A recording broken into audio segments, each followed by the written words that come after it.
This episode of the Agile Uprising podcast is brought to you by Lean TV. Lean TV for the Apple TV allows anyone to run and participate in lean coffee-style meetings. This is great for business, brainstorming, family planning, or anything else. Lean TV takes care of the notes, voting, prioritizing, timekeeping, and advancing, all without the need for a meeting facilitator, boards, sticky notes, etc. Hundreds of notes can be written and discarded in an instant. Along with the Apple TV app, there are free companion apps on iOS and Android. No internet connection needed. Visit leantv.io for more info.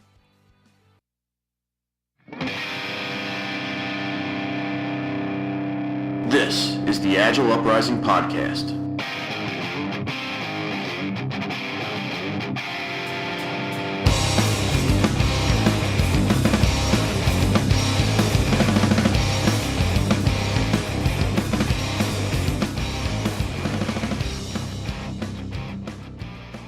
This episode of the Agile Uprising podcast features our exclusive interview with Agile Manifesto signer John Kern. This interview is part of our Agile Manifesto retrospective project. You can learn more about this project at agileuprising.com. The interview took place on August 31st, 2016 at the Conshohocken Brewery in Conshohocken, Pennsylvania. John's original manifesto event notes are available on agileuprising.com and linked to in the show's summary. Please subscribe to this podcast for more manifesto retrospective interviews and other exclusive Agile Uprising content. We started talking about what you were doing before the manifesto, like in the earlier conversation. You said you were working with one of the founders that you're with now, and he was driving you insane with the /star as a feature, right? Oh, yeah. Yeah, so back before the manifesto even was an idea, what was it that you were doing? Like, you were a developer, I understand, right? No, I'm an aerospace engineer. Yeah? Yeah. Is that right? Yes. Oh, wow.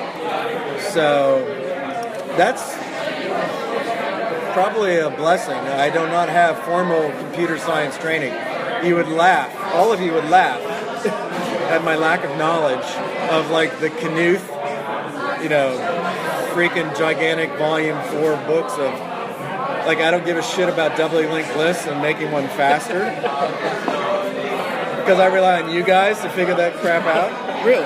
Yeah, pretty much. So what industry were you? Were you in aerospace? So I had flight simulation, real-time, man-in-the-loop, centrifuge. So what's cool is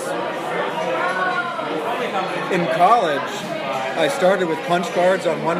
So as an aerospace, we had 2 computer classes, I think. Fortran. Oh my God. And I believe the first had cards, and the second was these funny things called terminals, where you could type text, like VT100s probably, right? So that's kind of what I learned. Where'd you go to school?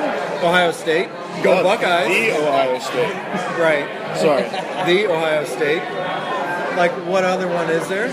So I will tell you this. Is that Ohio U? So I know an aerospace... Stupid Miami people. I know an aerospace engineer. Yeah? He's actually now a rocket scientist. I'm not. I was air breathing. He went to Michigan. Clear. Michigan, yep. Muck, Michigan. I'm cool with that. All right. I will try not to offend you again.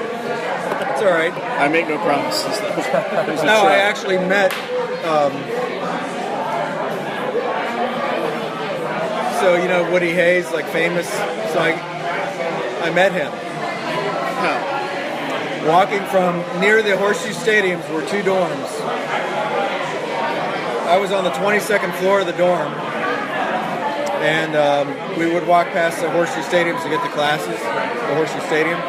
And I remember one time I'm walking past, someone comes up behind me, puts his arm around me and says, "Hey son, how you doing?" And I look over my shoulder, it's like, "Oh, Mr. Hayes, wow." And he was like, "Your best granddad." Yeah. That's interesting. My next question was going to be, what was your opening line when you walked up to Woody Hayes? But he walked up to me and he was interested about me. Why? What do you think drew him to you? Because he's a leader. That's what leaders do. They don't give a crap about themselves.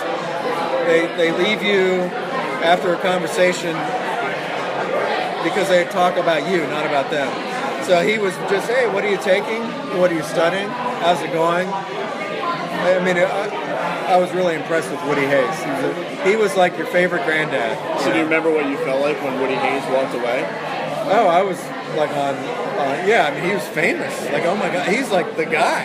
If only Twitter existed then. That would have been your Oh, best. I would have gotten a selfie. Oh, for shizzle. And also I met the inventor of the jet engine, You're gonna have to help. I'm not that deep into my nerd school. Hans von Ohain. Yeah. I'm going German. It's German? Yeah. Well, of course. Even though It's a safe bet. Even though your English wife would say, "Oh, really? Wasn't it Frank Whittle?" So there's a camaraderie there, but Yeah. I'm the anti-Franz von Wilhelm. Hans von Ohain. That's what I meant. No, so anyway, it had nothing to do with Agile. But I'm an aero guy, so as an engineer, we just try to solve problems. Like, I like to joke, even in a lot of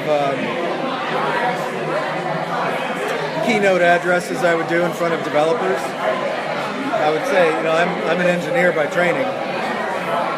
Sorry, no offense, but engineers put man on the moon, not scientists. Yep. So, I don't really care about computer science. Software engineering I care about. So, so for me, I'm trying to solve problems to get crap done, not investigate the best doubly linked list algorithm. So I'm glad people do. I want to take advantage of it, but I don't want to do basic research to figure out how to get a web app. So how do you feel about scientific method? I tend to be very pragmatic in getting crap done. Okay. So to me,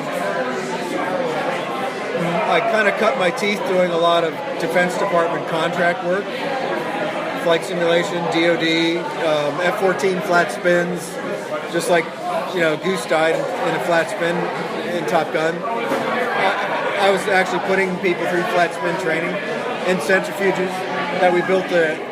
One of my first big tasks was to reverse engineer and improve the simulation code for the F-14 because it was doing like stupid 60-bit twiddling, not 64. Cyber supercomputer was a 60-bit machine. So there was like weird shit from somebody who knew way too much about the machine architecture embedded in what you might consider business logic for the flight simulation. So I had to turn that into stuff an engineer can understand. So when you look at the code, you can figure it out. Readable.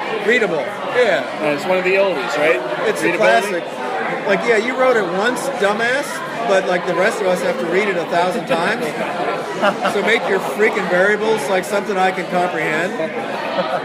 So then how do you go from working on the DoD contracts, so working on the F-14's flat spin simulations, to being in Snowbird?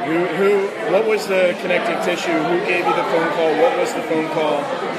So my first steps were towards combating Mil Standard 2167 regulations for how to do software, which was super, the BRD, the SRS, you need a freaking acronym to figure out, wait, aren't we doing like R&D development? Like, how am I supposed to fix price something we're doing exploratory research on? So as a taxpayer, so I'm a raging libertarian type. So as a taxpayer, I didn't want to waste my money or the customer's money, which happened to be the government, to do stupid stuff to satisfy some out-of-date regulation or standard that didn't make sense in the context. So I created more of a lightweight phased methodology, and at the same time I started doing OO because I was doing Turbo C, and then Turbo C++ came out, so I learned C++. Oh, this is kind of cool. Wow, for the first time this software stuff makes sense because it matches my engineering diagrams, because I was used to block diagrams as an engineer. Interface, hey, what's the fuel control system for the cruise missile? Well, it's got this interface called, 5 millivolt signal to the temperature sensor, something to fuel flow. So it was really the first time I never understood data flow diagrams, right? Stuff that the software people in my company were showing me never clicked. But this clicked because it was like, oh, I get it. So I could represent things in the domain with a class that held the information about state So it's early day domain-driven with design. methods, Yeah. right? Yeah, it was before DDD. Before, Yeah, but this is kind of like an aha moment. right. And I was looking for OO stuff, so I ran across Booch methods and Peter Code. Booch clouds didn't resonate with me, but Peter Code did. So I started picking up on code methodology. Great little books. He and Ed Jordan wrote some books. So that's really was my foundation. Roughly what year? Like Early 90s. early 90s? Then I met Peter Code in 92. Got some more, like, guru. He's a double E, electrical engineer. Yeah. And then I was doing domain modeling with PowerPoint and sequence diagrams with Excel, like spreadsheets with sequence diagrams. So you could draw arrows across cells and put methods across, right? I could do sequence diagrams, but of course they get out of date after you start coding. So about 94 maybe, I found Peter Code had something called Together, which did like UML modeling, well, code notation, and UMT, Unified, like I think that was Roomba. I don't think we did Booch. Yeah, so I started getting into more real. So I bought, much to my wife's chagrin, and I asked Peter. I said, "Hey, can I get like a 3-month payment program? Because buying this was so early '90s. I think we had a young kid. John Kern spending $1,000 on a freaking piece of software for work because my company was too cheap to buy it, and they didn't. Here's like the Aero guy, not the software team. The Aero guy buying this package that would allow me to do modeling and write C++ code at the same time I modeled. So they never got out of date. Right. And then I became a groupie and started working with the Together team in Russia, even before there was such a thing. And I helped them when they did like a release with Borland, C++. And that was another interesting lesson. And there was something that I discovered somewhere in the process that was like, oh wait, but I got a solution. Look, I can modify this and this, that, and the other thing, and it'll work, and we can deliver it. And they're like, no, it's too late. I'm like, no, it's simple. It's just put this configuration file and we can ship it. No, you don't understand. We already took screenshots. We're already on the process of developing the CDs. Do you know what CDs are? They're like hard disks. What's a disc? Yeah. Things that we had to ship and send in the mail. So that was the mail? Right. So that was another interesting lesson. Like, oh. So a release cycle was constrained by a non-agile, like, sorry, we've already cut the documentation with the screenshots that don't include what you're doing. And no, you can't, there's no time. It's shipping, right? That ship is, so there's a bunch of things that kind of were a confluence of what I started with, like a lightweight methodology, working with Peter Code, and then Bob Martins kind of started the whole. So I was nobody per se, Right. but Peter Code was. Yeah. So it was because I was working with Peter Code. We were publishing books on feature-driven development, and it was it's because I was on the coattails of Peter Code. Even though I had published my lightweight methodologies prior to that, Right. it was really Bob. That was the catalyst. Bob knew of Peter Code, Yeah. and Peter Code said, "Here, John, knock yourself out. You go do this." So that's why I ended up in Salt Lake City. But we started early on with some, like in Ward Cunningham's wiki. Yeah. Like we were collaborating on the phone remotely, all of us, and it became apparent we might want to have a more robust conversation amongst So us. how did you get? I got the Bob Martin. How Send did you an get? email. No, but how did you get in touch with Ward? With Ward Cunningham. Bob, I think Bob did it all. Really? I think he was the catalyst. He knew about Ward. He knew about Peter Code. He knew about Alex. Well, so he knew about C3 XP. Yeah. Probably more.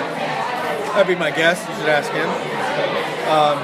So I think I'm pretty sure he was the initial sending out an email, and it landed on my desk. Here's the question that I always had: were all of those contributors working in the same industry? Were they all doing No. like DoD stuff, or No. had they been influenced by the monotony and the frustration that was DoD development? Not to my knowledge. I don't think so, because the C3 guys, Kent Beck, Ward, Ron Jet, and Chet.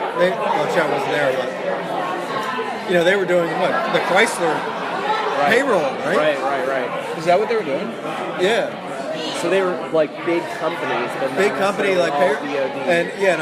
and I was just doing it as a unwilling taxpayer to just hemorrhage money Right, for right. stupid, large, basically a bunch of us, certainly as a TogetherSoft guy. I mean, we didn't create TogetherSoft until 2000, but as a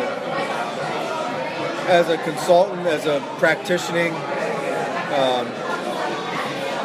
software developer company, and I had my own company starting in '95, and I did work with Peter Code, so I would do consulting with him. But we certainly weren't in the same industry. It was really more about, I think, independent. It's like, so who did invent the jet engine? Frank Whittle or Hans von Ohain? Who knows? They were both driven probably by the same kind of goal, just like I think a lot of these practitioners. So there was no collusion. There's no I didn't know any of these people. Well, the good thing is we know who signed the Agile Manifesto. We do. You all have your names on it, Right. Yeah, so it was really, I think, just happenstance due to, and I know we invited Brady Booch, but he couldn't make it or whatever.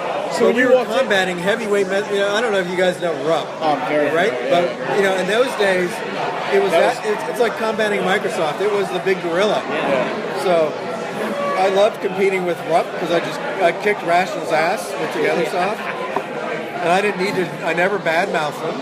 They did their things. We did our things. We were better. Yeah.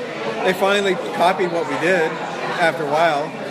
But, so that was part of it, was none of us had as big a voice as the marketing arm of Rational. And we felt compelled to sort of, be the champions for the small guy and say, you don't have to go heavyweight. So what I'll do is I'll take a long time to frame the next question, but let's fast forward a little bit. You're in the resort, and you guys are starting to collaborate. First of all, how many guys, you walk into the room, which in my mind it is one big room, full of Like that angels picture. playing, it's like angels playing harps and the enlightenment of God himself shining down upon you guys, right? No. Shit. I missed it. Yeah, no, it was just, cool. Nice to meet you, right? Yeah. Ken Beck, you wrote some XP shit. Yeah. So actually, that is the question. That is the question. How many guys did you walk into the room knowing? Me, personally, Yeah, probably you- none. By name. Bob Martin, by name? Great question. So there were a few that I definitely did not know, like DSDM and some of those guys. How about those crazy Scrum guys? Those two crazy Scrum guys. Did you know them I at all? didn't know Scrum at all. No. Like, I probably know, Ken Beck, knew of. Bob Martin for sure. Yeah. Big name, right? Yeah. So, And you knew Walt. Ward. I'm sorry, Ward. Ward. Wow. Only because of Work led into conversation here. Only. I have a wall- I have they're a- not making methamphetamine. So No. yeah. Good work. No, I know. Anyway. So But- along those lines, right, when you're in the room with all those people, What was that like when? I mean, there's a common understanding and common respect that you're all there for the same Yeah, thing. and we had met virtually, right? So we had a bunch of conversations virtually. So that there was icebreakers. And, Yeah. So when you get in the room, was it like was it cool? Was it like a lot of chemistry? Was everybody kind of? I think so. Right away? Yeah, I think so. Because that's a lot of smart people in one room. A lot of ego in a room. Was there? I didn't think so. At the time, But probably not. I should as say a much lot as of it would be potential, now. a lot of potential for ego in the room. But I didn't feel it. That's where I was going. Yeah, no, you're right. Yeah. I love that. Were there And- beers involved? Oh yeah, we only worked half a day, and then we either drank beer or skied. Was it Hell yeah. 2 or 3 days? 2, I think. Yeah. And you skied as well? Yeah, we did. Cool. And the British guy, Martin Fowler, of course, people know him too. Is everybody a good load? He couldn't ski, yeah. Yeah, they got no mountains. Alistair's good. Yeah. Well, he grew up there. Oh, that's where he lived. So we were picking between Anguilla and skiing. I'm not going to say you chose poorly because I appreciate where I'm at in my career because of you guys. Yeah. And maybe if you're Anguilla, the tequila or something would have won. Yeah, I did my honeymoon in Anguilla, but yeah, I love skiing. So when you're sitting there and you're signing the manifesto, or not signing, but you're crafting it, right, over the days. You were there, based on the way we were talking, you were there mostly to be a proponent for lightweight documentation, which is obviously in there. Well, we were there to share our experience and try to figure out what are you doing? What are you doing? What are you doing? What sort of common things are Overlap. right? What are there common threads that we can distill? So, I remember a few. I actually have some notes from the days that we were there. But I still have those documents. Can I get pictures from that? You can. I can give you pictures. Everyone shared what they did. Kent Beck would say what he did. I said what I did, like how I did development. Because I was kind of a blend between probably XP and Kanban. I still am. I'm not good enough to be XP. I'm not that skilled. But I'm kind of more pragmatic and less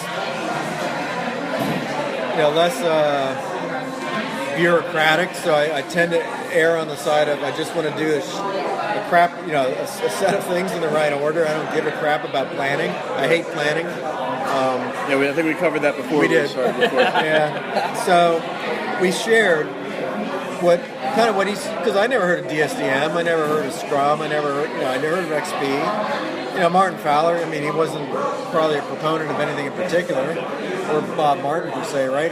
Just do the right thing. Yeah, it was like Alistair and Highsmith.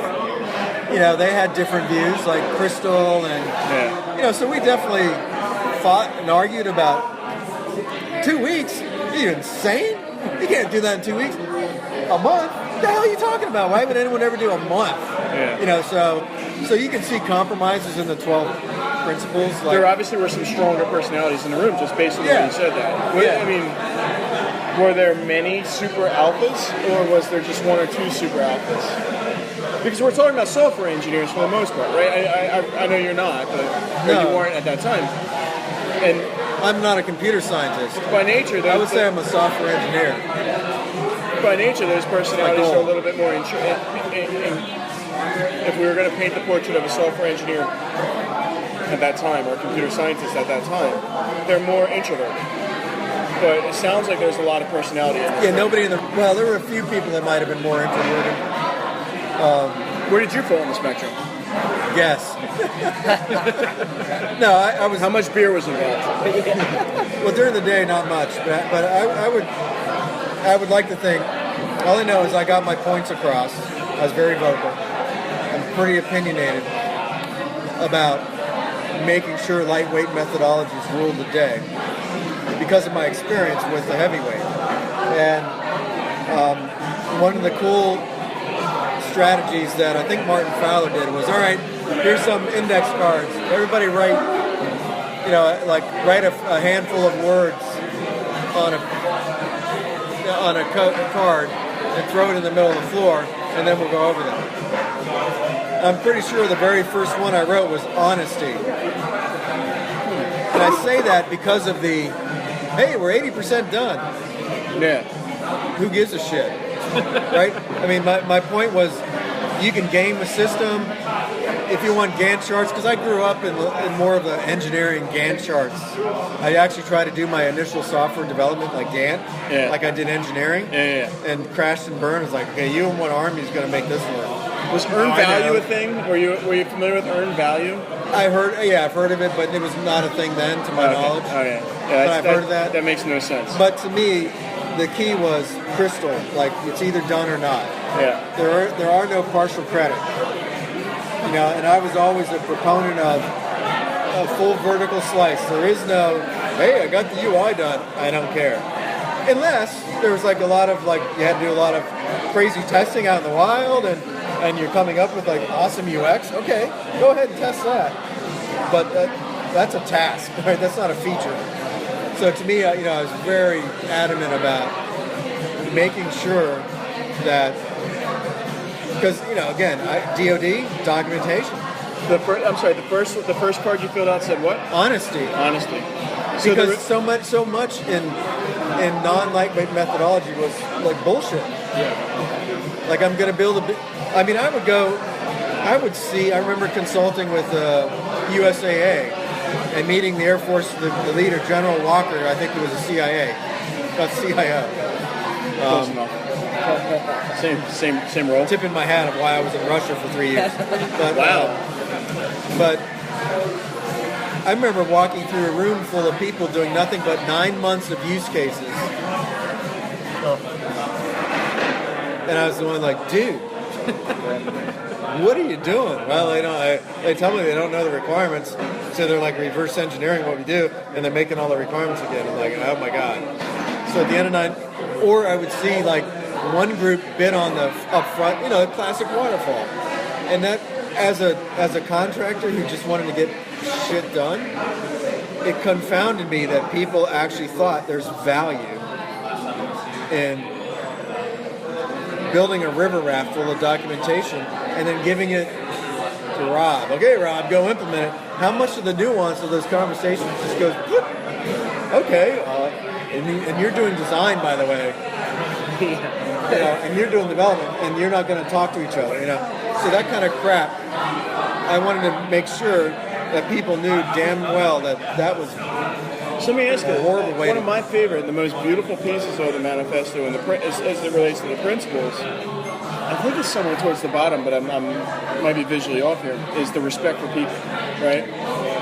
How much of the honesty conversation, when they pulled that card out of the middle of the room, led to that principle being written about respecting people? I don't know. I would say, from my perspective, I wasn't that guy talking about respecting people. I'd argue you were, based on everything you said. But you're right. I mean, but that kind of mantra that has... In that language, you may not have said it, but that's exactly what you just said for the last 7 minutes. You're right, but that kind of that language was not in my vernacular back then. Because you're talking about making sure that you're being prudent to the taxpayers' dollars. You're respecting your investors, which respecting the client. Yeah, you're respecting the client. I'm being honest. And you're respecting the team by saying the designer and the developer are not two separate people in two separate silos. It is respect for the people. Yeah, you're right. That's a great point. I didn't think of that like that. Yeah. Looking back, is there anything that you would have done differently about the manifesto, given everything you know now as the sage wisdom that has been bestowed upon you in the 15 years? Well, what I find interesting is, I kind of pulled out of the scene after the first couple years because it turned into, it's a classic crossing the chasm. So, early on, early adopters were awesome. Even with TogetherSoft, when we released that, early adopters like myself, I loved it. Oh, sweet, new toys every 3 months. And then when I kind of joined forces with Peter Code and I kept that up, hey, new toys every 3 months. Until I started going to some of our bigger clients after we hit like some 6-figure deals, and you start walking to see some people in the cubicles, like, you shouldn't really be using the software. No. Like, right? You know, it's kind of like, Devalued it for you. yeah, because there was kind of a, This is ours, and you're ruining it. you don't get it. Yeah. Yeah, I want to revoke your license. And it's kind of like that with Agile. You know, there's a lot of Agile in name only. There was a lot of, like, wow. Dude, yeah. So this is like 95. Oh, when? For Together Soft? No. Like, is this point when you're starting to walk into the 6-figure contracts with large companies? No. That was. I'm sorry. I meant 2005. I'm aging myself. Yeah. No, so for the big 6-figure contract for Together Soft, that would have been probably early 2000s. Yeah. I mean, we might have gotten our first 6-figure in 97 or 98, Yeah. but then we started, you know. Anyway, but. So your biggest, like, so the next But question. so Agile was kind of like that, where it became like Scrum. Like WTF. Scrum you could do to like paint your house. Right? It says nothing. It's agnostic about doing software. So I had no issue with it, you know, especially the guys explaining. I'm like, oh yeah, it makes perfect sense. Yeah, like to me, Agile. This is I'm saying this with the modesty of an ant, because I've studied a lot of U.S. history. I hold our founders in deep reverence, and I find the 53 of them that got together miraculous. And you got to read more about it if you have some weird mythology about what really went on. You know, if you're like tainted by propaganda, let me tell you, it was a miracle that they created in such succinct fashion something that has lasted longer than any form of government on the history of the face of this earth, even though we're fucking it up right now, and we're not following it right now, so you can't complain about how the hell it goes now, but the way that they wrote it was like amazing.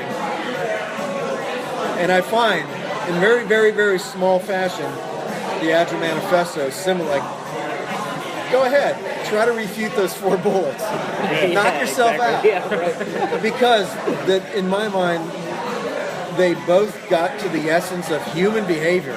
That's the key, right? Our founders got to the essence of humans are fallible. The day you get angels running government, you can have a big government. Until that time, F off. Hey, as we sit here, I do want to ask one question. So, but- those founders of the country, Yeah. where did they write that document? Philly, baby. Damn right they did, John. Damn right they did. That's right. Come to Philly and learn about it. Go to the Constitution. I voted for Gary Johnson too, man. So that's it. Right? In my opinion, our current state, it's a symptom. Right? The current state of our politics is a symptom. So, and it sucks, but it bringing is. that back into the manifesto, though, like, what is the biggest regret you guys had, or not you guys, you personally, what is the biggest regret that you have? I don't think I can really, you know, even in hindsight, I wouldn't change any of the wording. I mean, I don't think I'd add something like, and don't just do Scrum, damn it. Right? You know, that shouldn't be the 5th bullet. Like, because it's really grow a brain, and, you know, and those who get it and understand it and embrace it don't need to crow about it and tout it, and just go out, do the right thing, empower your teams. You know, the whole point is you got to use your brain and understand. You know, it didn't say do these things. It said like we're wishy-washy, right? It said about, you know, like I love to. If you look at my wikis, I'm verbose as hell. Like I quote unquote document the shit out of things. But that's not the same as the documentation I got doing DoD consulting, or the request to build these asinine documents before you can start doing something to even prove that they make sense, right? So, I think it's a little bit of a symptom of everyone wants a quick fix. No one wants to put the hard work in. No one wants to do like marketing and research and maybe go test out the UX, maybe go see if this requirement, you know, everyone wants I just want to follow. Like to me, RUP was brilliant because you have cogs in a wheel and tasks for each cog. It's a no-brainer. I don't have to think. All right, well, go do some freaking factory work. I'm not hiring you to do that. I've never heard anyone say RUP was brilliant before. you look at this, it was brilliant because when people would throw stuff at me, I could use it as a reference and go find out So you what's used an it as SRD. but you used it as I a could look tool, it up. not as an instruction. Yeah, I could look up what the hell somebody meant by the stupid term that's trying to blow me off because they don't, they can't. So, anyway. Let's go shift ahead. away then. So we talked about biggest regrets. You want to change the wording of anything, but what are you happy with? Like, I'm not sure how. I'm vain.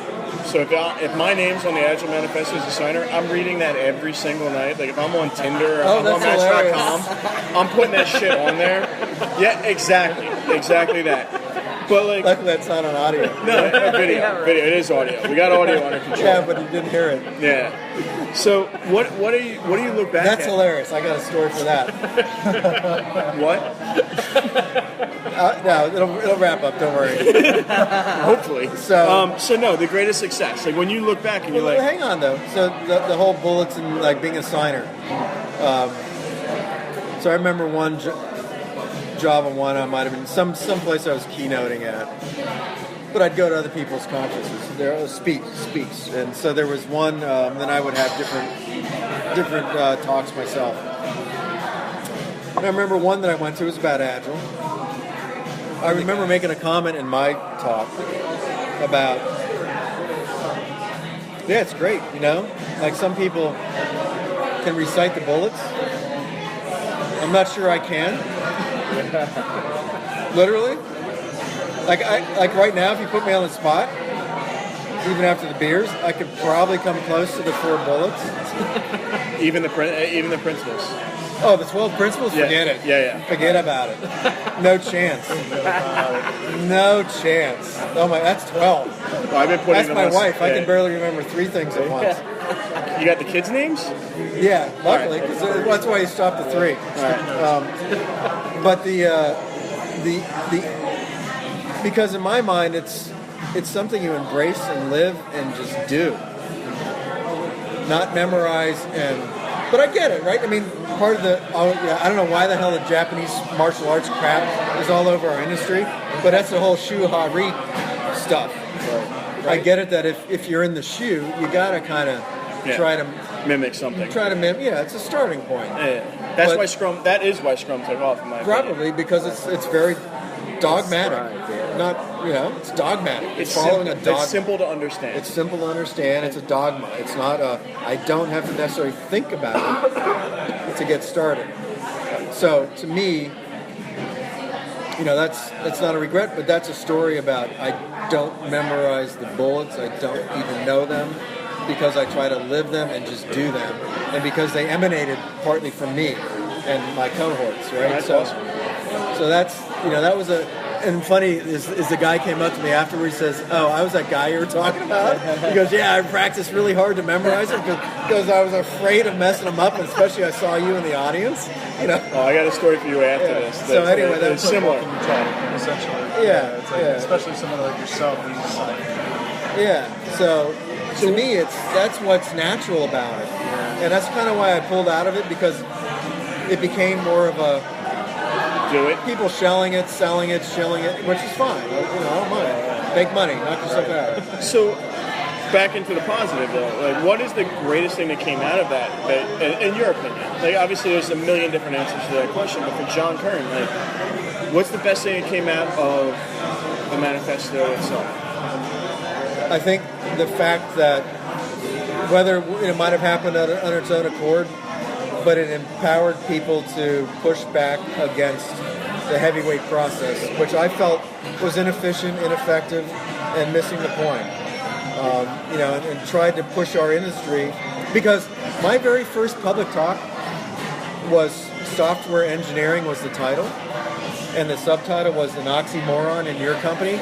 Because as an engineer, I started learning about the software craft. I'm like, you guys are horrible. Right? I mean, like, you gotta be, like, thank God nothing in the world is really built like software. Because, damn if I'm sitting in this warehouse drinking beer if it was built like we build software. As an engineer, I was appalled by what I saw. It's like, oh my God, you have horrible practices and processes. And But anyway, so it was, to me, that's the best thing that came out of it, was more ways for people to feel that they can be more pragmatic and try to do the right thing. And I love that word. I agree, 100%. Yeah, I mean, I think that's the best thing that came out of the manifesto as well. Pragmatism being accepted in industry as not only a way to do things, but the right way to do things is a beautiful thing. I absolutely believe that. What was, I'm sorry. I was going to say, there's nothing better than being able to break out the manifesto in front of like a Scrum advocate and being able to say, how does this help me do any of the things that are on this list? And say, well, I have ideas about how to do things that are on this list, and it doesn't involve me adhering to this process that is being defined for me. yeah, and It's funny that we're now, I'm sorry, I don't mean to okay, go interrupt you, ahead. but like looking at Scrum saying this process is telling me what to do. Scrum compared to like pre-Scrum process is so lightweight. yeah. Oh, yeah. And we're sitting here, we're like, oh, Scrum is so dogmatic. Scrum is so dictatorial.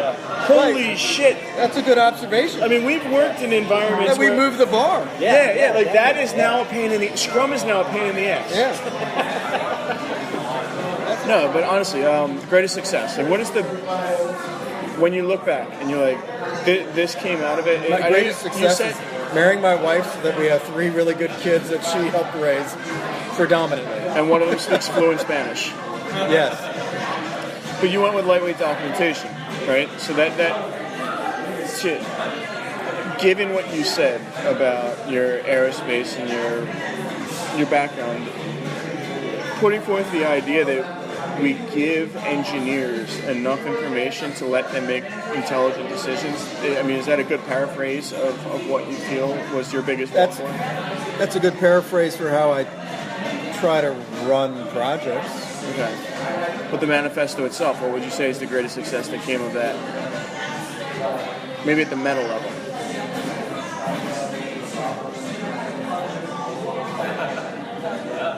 I would say the death of RUP and other things like it. I feel like just 5-10 minutes ago you were saying RUP was good. No, I'm saying it's a great resource. Yeah. I'm glad that they had enough money for somebody to spend all that time to write about SDLC. Right? I mean, it's like a historical document. Yeah. Guarantee if you've never done a government project and you get something with freaking acronyms, you can go look it up. There's a movie, I can't remember what the name of it is, but the guy that was the police sergeant from the original Law and Order was in it. I'll go down a whole... Okay. But it was the thing where they... You're supposed to know what that means. It was going somewhere. I swear to Christ it was going somewhere. Yeah. All right, so we talked about the no real regrets. The biggest success was the death of RUP and the lightweight documentation finding its way into our common vocabulary now. But what was the biggest surprise? Be it positive, negative, or just like that, holy shit, this happened. Yeah, that. Sitting here in this bar with me? Basically, holy shit, this happened. Oh, all of it. Oh, yeah. You guys I mean- didn't feel like there was something, it wasn't like the 55. No? No. So we had a 10th year reunion that they paid us to come out there and be at. So I was like, except for the beginning, I participated in the beginning. Like I said, I was there in the beginning and did like the Agile Alliance and, but then dropped out. But the 10th year reunion, they, 2011, they paid us to come out. And they were soliciting ideas for t-shirts. My brilliant suggestion was like, war measly bullets and all this shit happened, right? They didn't accept that. So you didn't So see I it. just have like Agile Manifesto author and like something else. You didn't see any of this? Well, no, we didn't pick my shirt. That was my suggestion for the team. So no, we didn't see any of this. How do you No. feel about that? No, honestly, how do you feel about that? Like, how do you feel about sitting here today just... Wonderfully surprised. Yeah, Yeah. because we literally, I mean, I didn't leave there thinking, wow, just wait till this hits the press. No, really did not. Follow-up question then. What was the point when you realized, holy shit, this thing is becoming big? Like, what was that? Well, I think the fact that I would say Martin Fowler really was a good facilitator, and some of the old elder statesmen, were also good. I think the fact that they were able to corral us, and we were able to come up with 4 things that seemed to be the common threads, themes, whatever you want to say. But it's I think that was a pleasant surprise. It's impressive you pulled that off in 2 days. Honestly, It is. because And not even 2 full days. yeah, 2 half days because they're Right. skiing and drinking. Yeah. And drinking. Yeah. I mean, like, what was the point where? Because obviously you said that you had no idea it was going to take off the way it did. Right.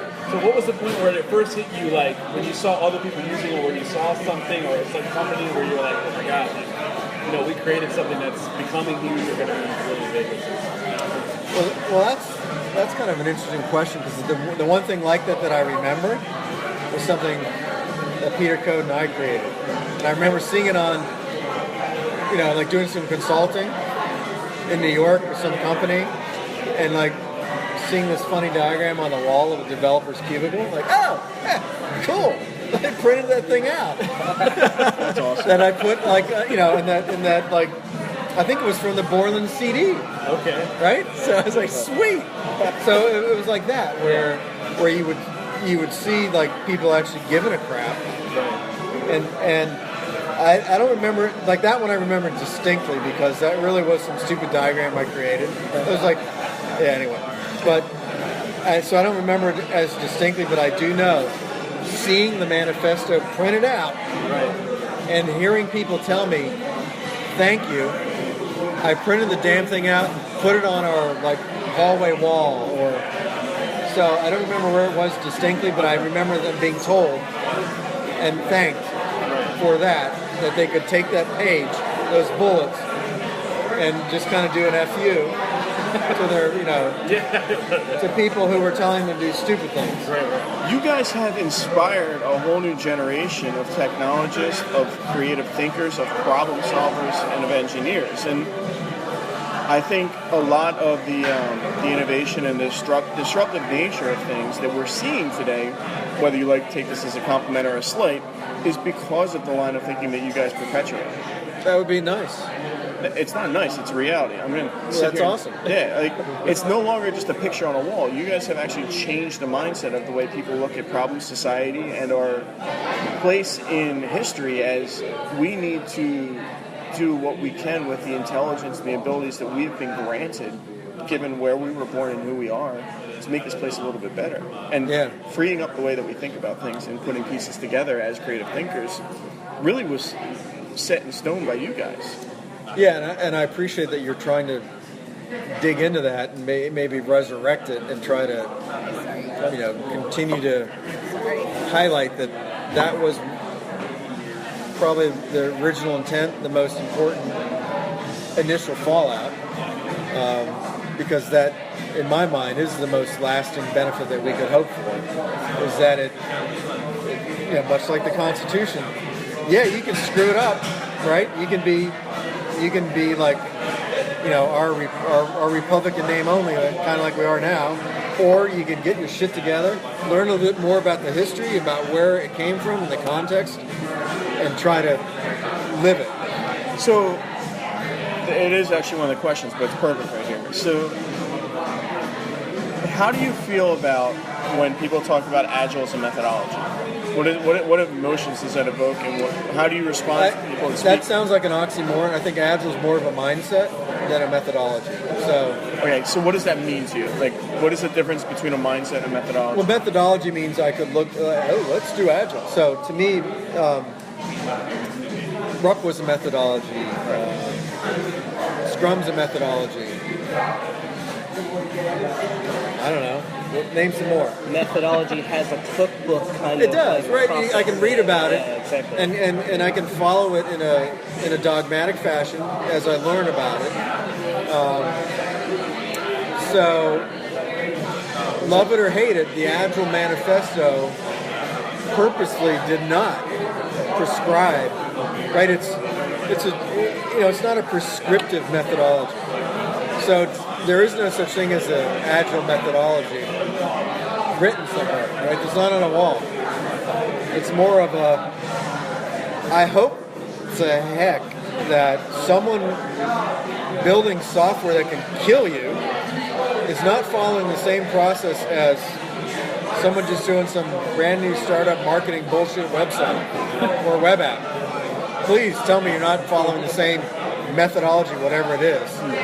So to me, that's the difference.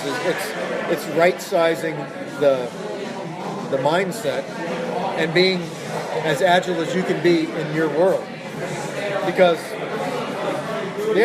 like man in the loop, control systems, something that really better be damn well like fail safe, better be developed with a much more arduous process.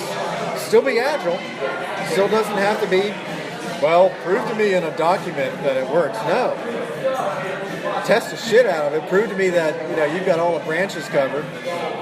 Right? I mean, I'd go like insane and be really gnarly about a really strict process before it gets pushed. Yep. But it still might be way more agile than it was with some stupid, fake, heavyweight process that just BS'd you into thinking it was better. Absolutely. So anyway, to me, it's a mindset, not a process or a methodology that I can point to. So, I think science, technology, engineering, and math, right, STEM, is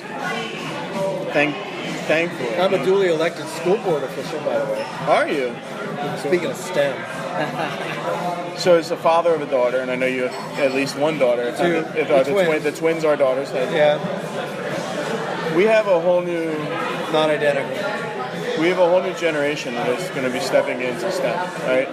And they're going to have the benefit, and I use that word intentionally, they're going to have the benefit of having an agile mindset within most organizations that they step into. What do you hope Agile does for that next generation? Like, as these agilists and agilistas step into the next industry, or the next generation, the next wave of talent that comes into our world, what do you hope for them that came out of what you guys did 15 years ago? Well, I hope they don't have to suffer maybe some of the things that I did for like DoD projects and doing stupid stuff for stupid sake. That they can instead focus on delivering value more quickly. And you pointed out, Ryan, that parts of it is respecting each other, the client, and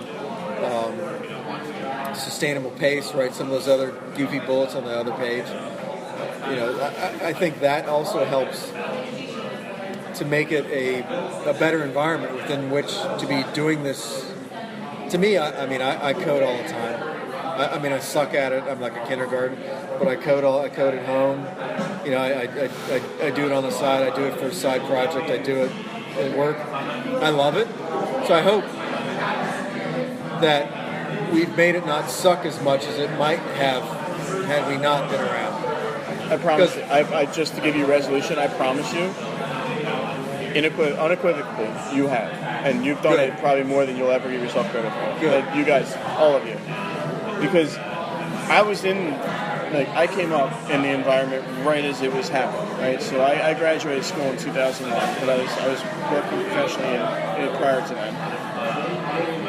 And so you experienced it. Yeah. And I would not be doing what I'm doing today if it wasn't for coming into the Agile world. Me too. At least for me personally, I would have left. I would have done something completely different. And I'm not kidding. Right. We may have one more brewery in Conshohocken. Right. I was doing DoD work in the mid to late 90s, just like you were. I know the pain that was. Right? It was horrible, Yeah. So what, this is my last question. These other guys might have some other questions, and I don't even know how many of these I hit. But you can punt. Because I don't want you to smash I'm a left-footed punter, but right-handed. All right. I don't want to put you on the spot to make you smash anything or anybody, but is there anything that came out of this whole thing, be it one of the other signers, be it one of the methodologies, or one of the anythings, that just makes your stomach twist and be like, I wish that wasn't associated with what we did?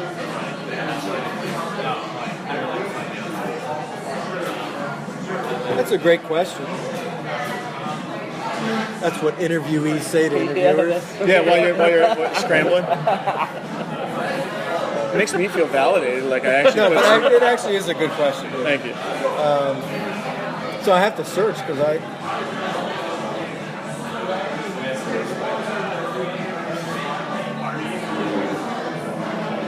probably not, because I'm kind of not. I'm certainly not that personality that I would care that much. I mean, to each their own. I mean, but I can't. I certainly don't. I can't think of anything like, oh, this damn Schwaber and a freaking scrum shit. Like, no, I wouldn't say that. You know, like, or even think that because you know their process is valuable and has helped a lot of people also break the mold. Now, whether they get out of it or they figure things out that are beyond that, I don't know. I mean, there's certainly been a lot of angst. You know, like to me, I can be snarky about. There's no such thing as a master in a 2-day course. Sorry, oxymoron, right? Can't be. It just can't. But I don't care because it's just like if anybody who, you know, I hired a kid that I met autocrossing, one of my best employees. But my one partner, his GPA's not so good.